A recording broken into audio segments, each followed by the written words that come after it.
Hello everyone, welcome back to my channel elevate you. আশা করি সবাই ভালো আছেন। বাইরে খুব বৃষ্টি হচ্ছে। হ্যাঁ, সেই রকম নয়, বাট হ্যাঁ, বিকেলবেলা চায়ের সাথে পেঁয়াজি খাওয়ার মতো বৃষ্টি তো অবশ্যই হচ্ছে। খেতে আমরা সবাই ভালোবাসি, কিন্তু যদি বর জানতে পারে যে বউ রান্না করতে ভালোবাসে, তাহলে তো ওই রান্নার লিস্টটা কখনো শেষ হয় না, আবদারের পর আবদার। অনেক দিন ধরেই বলছি পেঁয়াজি করতে, বৃষ্টি হচ্ছে মাঝে মধ্যে, কিন্তু পেঁয়াজি করে আর ওঠা হচ্ছে না। তো আজকে ভাবলাম পেঁয়াজি করা যাক। ভাজাভুজির মধ্যে পেঁয়াজিটা খুব কমন, আমরা সবাই মোটামুটি করে থাকি। তো আমার রেসিপিটা শেয়ার করলাম, আশা করি ভালো লাগবে।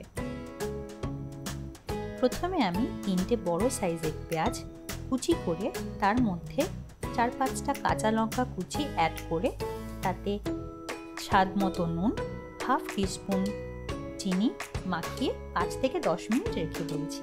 তাতে পেঁয়াজের নিজের রসটা বের হবে, আমরা কোনো অ্যাডিশনাল জল ব্যবহার করব না।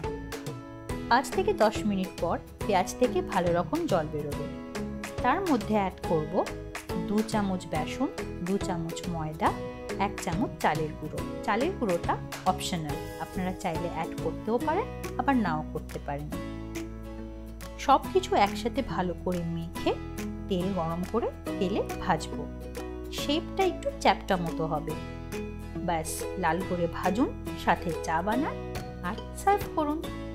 অবশ্যই ট্রাই করবেন আর জানাবেন কেমন লাগলো। তাহলে এই কম্বিনেশনটা হিট, বৃষ্টি, চা আর পেঁয়াজি। ভালো খান, সুস্থ থাকুন আর খুশি থাকুন। বাই।